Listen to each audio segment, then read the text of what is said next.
everyone, and welcome to the Sedona International Film Festival. I'm your host, Carol Kahn. We are coming to you live from Yavapai College, who is one of our sponsors, along with our title sponsor, Mercedes-Benz. So Mercedes-Benz, thank you so much for being part of this year's festival. We'd also like to thank all of our volunteers, our hoteliers, restaurateurs, because year after year, you contribute to this festival, and we are so appreciative.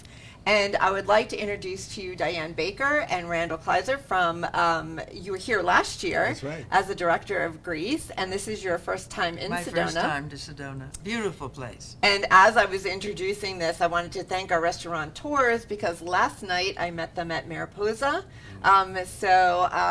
They were there later than me. Some would say, are they party people? I don't know. With my ice water and lemon juice. So I know we're all not partiers, but but you were out late. Did you have a good time? Yes. Good, good. Tiramisu was great.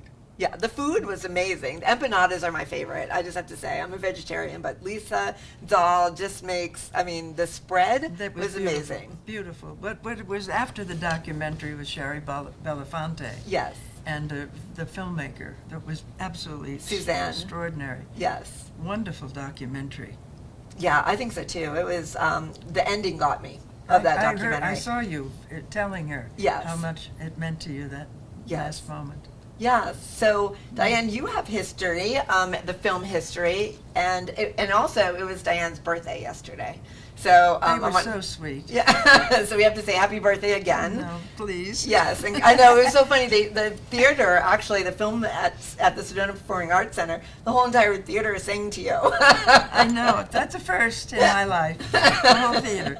I loved that. I loved did that. too. And your expression was priceless. I was shocked, actually. Yes.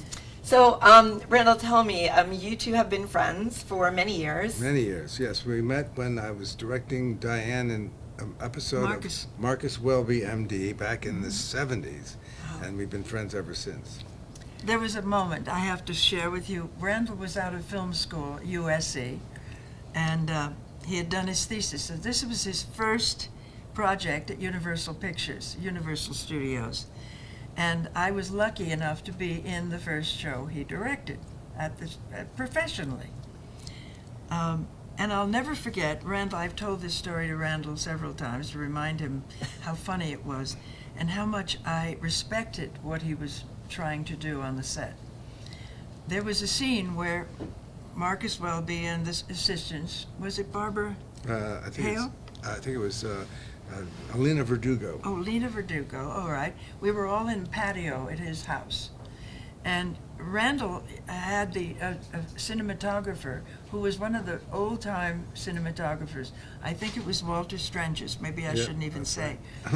who almost started the ASC. He wrote the ASC manual. He wrote the Yes. manual for the film cinematography.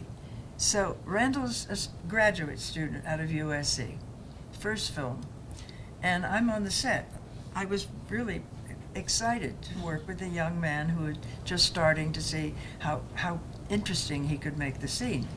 So suddenly, Walter Strangis is standing there looking up at the top of the trees in the patio and looking at what's up there. Because I had the camera aimed at it, right? Randall had decided that he wanted to start panning from the top of the tree in the patio slowly down, but letting the voices start the scene. It wasn't an important scene. It wasn't something being said medically that the audience had to know. Right, right. It was a choice, artistic choice. Just a way to get into the scene. The way to start, like Willie Fraker would have said, he's revealing the story. Right. Slowly revealing the moment. So I'm looking up and going at what Walter Strangis is saying. He's looking up and saying, "What's up there? I don't see anything that's up there." And Randall was like a moment where he could have been humiliated. It was his first day.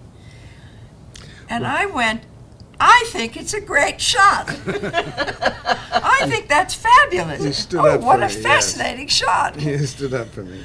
But I couldn't bear it. Because it was. So It was very interesting. So you started a fan club right away. So then, of course, we start talking and we share time.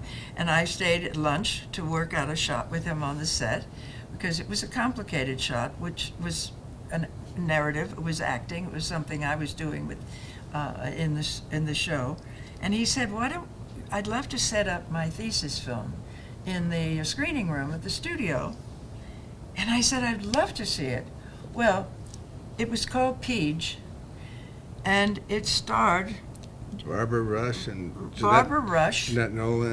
Jeanette Nolan, and the other actor who was in charge, William Shallert. William Shallert, the SAG-AFTRA at SAG, and I sat there so mesmerized, and I was crying halfway through the show.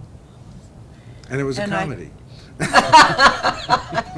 And I looked up, I was sobbing, Yeah. and I looked up and said, I have not seen anything so beautiful, so moving, so touching, about old age and about a child growing And up. it's available on Prime. And it's available on Prime, and Thursday, the second of his films.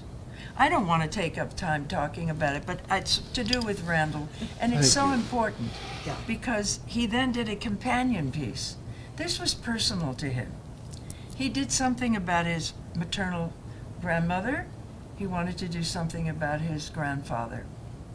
And so he said to me after filming, after I was so affected by the film, and Jeanette's performance, and Bruce Davison's a young boy in it, and it was so touching. And Barbara couldn't have been better in it. And he said, Diane, I'm going to do a companion piece. Would you like to produce it? Because actually I was starting to produce. I had done a documentary in India. And I was excited. Oh my God. Randall asked me to produce. And he said, you could tell. Yeah, well, I wanted to have someone play my grandfather, and Diane happened to know Melvin Douglas for many years, and she Since I was a child. convinced him to be in my film, which was just astounding, because, to get him to play my grandfather was fantastic. And we shot it in the house that my grandfather owned on the beach in Seaside Park, New Jersey. So it was a real kind of like wonderful Oh, it was moment. wonderful. Yeah. The show, and we ended up doing it. I hate to say, it cost us $45,000 to make. In this day and age, that's nothing. Yeah. And I will say, I have to say that I was involved in getting closer to ABC in the after-school special world. So I went to Squire Rushnell, who was head of children's programming, who's now really retired quietly, and wonderful man, wonderful. And I had the print of Grandpa Doc, and I said, would you buy this for a weekend special? And he bought it. Yeah, Portrait of Grandpa Doc was Grandpa called. Doc. Portrait of Grandpa Doc. It was called Portrait of Grandpa Doc. Wow. I love Squire Rushnell. I actually read Oh, one of how his books that wonderful. he had written. So yes. Oh, he was special, and he then took another one of mine, then after school special. It was an hour, and I loved him because I sold him an idea on the street corner in New York, meeting him for lunch. I said this idea, well, he's just a great person.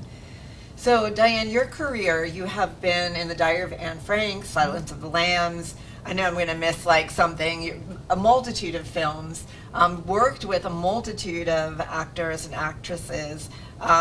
Is there any favorite? Is there anything that really stands out for you in your career that you're like, oh my gosh, I was part of this, or that that you really just loved doing? It's kind of hard because every experience, as Randall will attest to, is unique and its own. And it starts and it begins and you get through it. And some are tough. Some you have to bear with the director or the thing that you're being asked to do. You have to deal with that. And you like the director, but the piece isn't as great. But the actors are wonderful to work with. I can't say that any one stood out to be the best, but they all had bad and good, but some were better than others. Straight Jacket was tough to get through because working with Joan Crawford, who was a star, big star. I had to deal with stardom for the first time in my life, a classic, great star, who demanded certain things, and you needed to be on your toes. And you had to answer, I had to answer back and say, I'm sorry, but you know, I'm busy right now, interrupting you, wanting you to talk. She, you know, she wanted me to be perfect.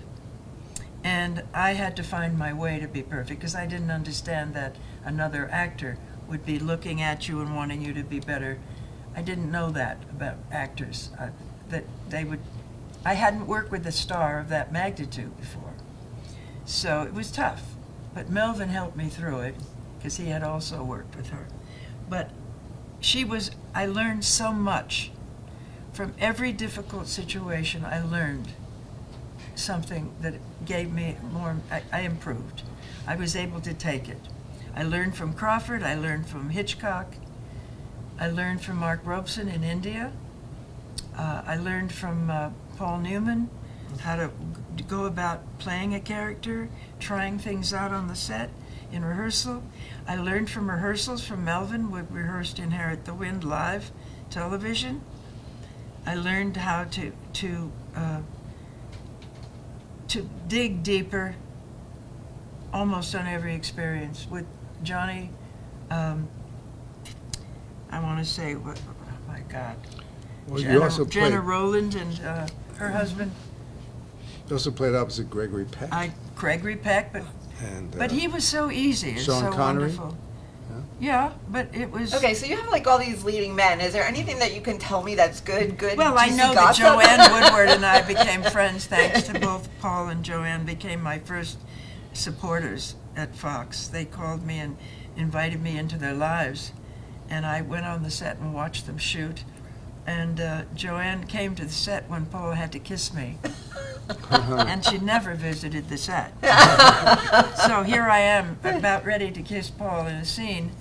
And there she is. Right at the camera, and I'm going, oh my God. That's funny. So, That's when you should have been Joan Crawford and said, could you please? No. Clear the set. But it was fun. It was wonderful, because she is such a great actress and person. And she got me to start piano lessons again with her teacher. She was passionate about the dancers in LA and worked with the ballet. She was a giver out there in the street with her kids, family, and now the portrait of that huge book just came out from one of the daughters.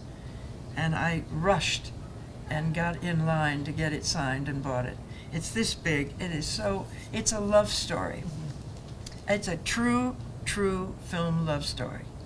You know, Diane, I'm listening to you talk. Now, you've been in front of the camera many times, and you've also been behind the camera and also doing other things like you were talking about, involved with education and schooling and different things like that.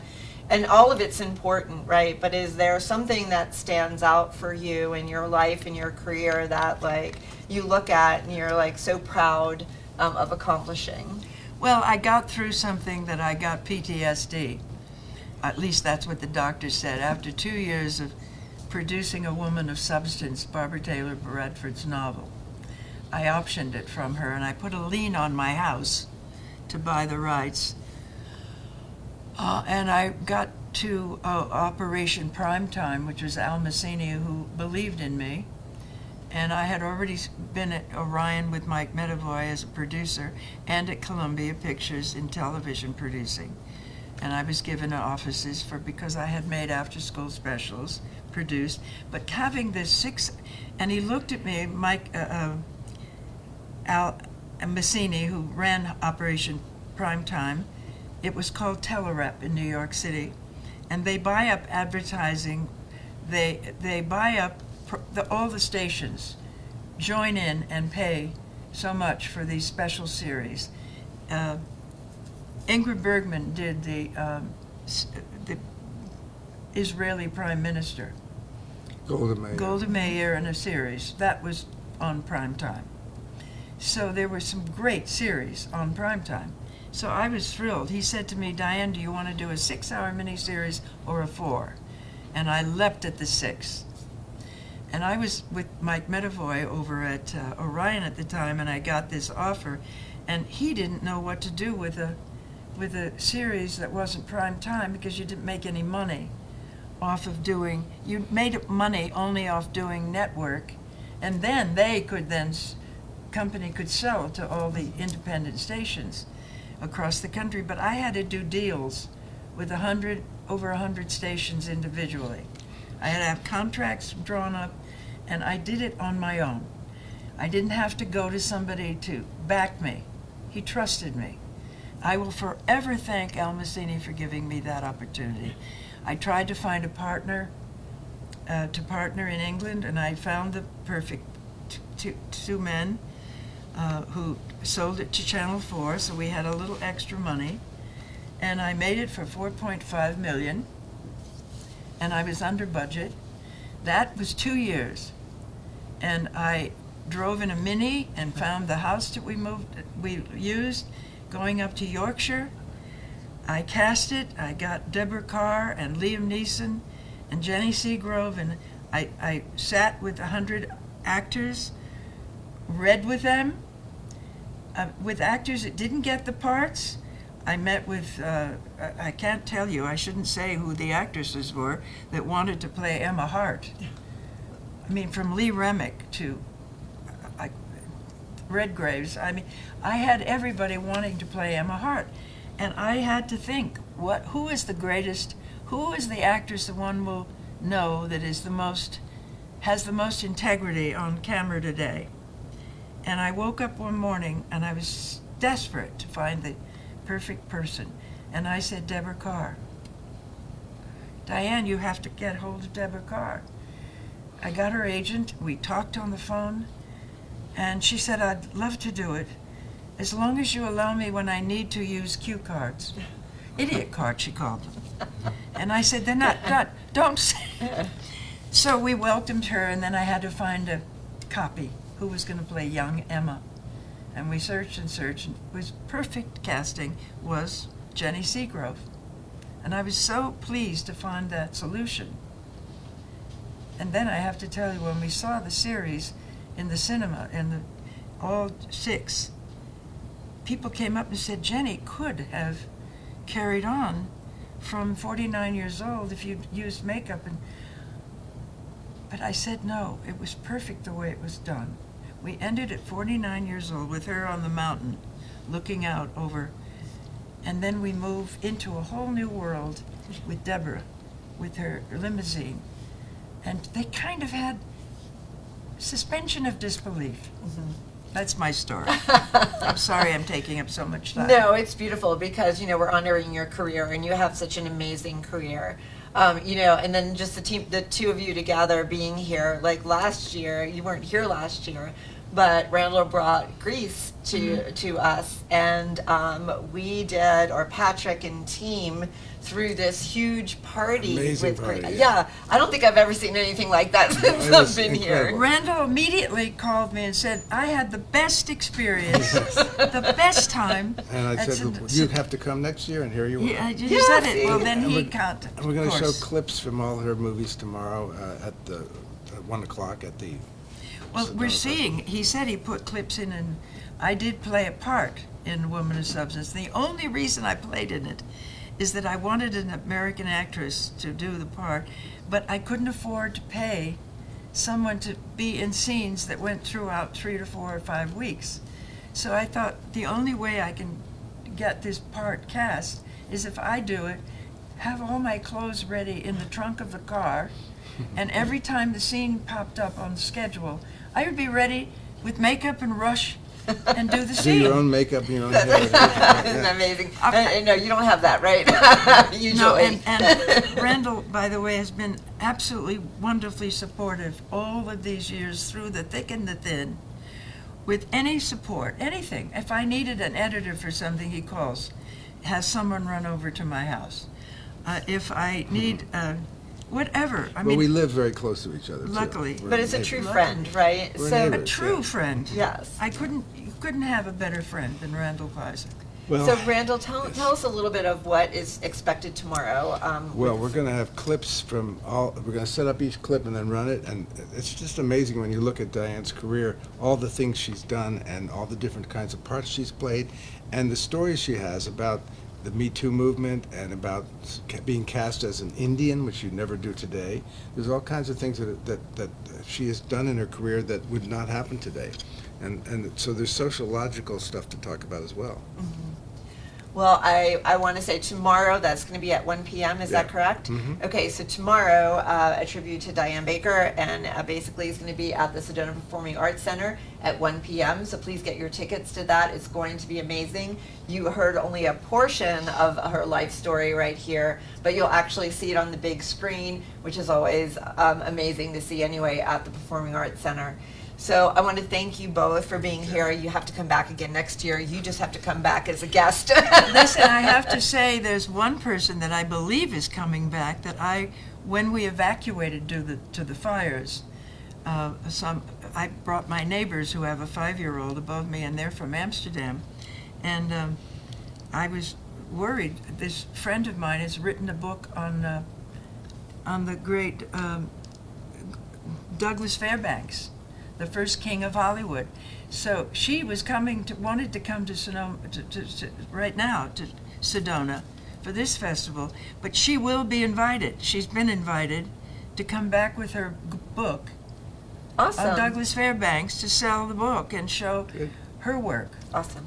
All right. Well, thank you for Thank coming you so back. much. Thank you for bringing beautiful people and yourself Okay. year after year. We're just such a pleasure to have you both, and I can't wait to see you tomorrow afternoon. I'm just so Thank proud. you, Carol. I'm so proud of you. So thank you so Thank much you. for Thank you. being here. Thank you, Randall. He puts up with me. He's incredible. I run out of battery. He's got a battery pack ready. I know. I love the He teamwork here. he takes over. He's so. I follow him wherever I say I'm here to follow you, Randall. Whatever you do, I'm Okay. behind you. Oh. Well, stay tuned. We have some more filmmaker interviews in just a few minutes, and so we'll be back with that. So stay with us. Thank you. You were a great you. interviewer. Thank you. Thank you. No kidding. You're so at ease. Well, thank Oh. you for sharing your story. Are you good?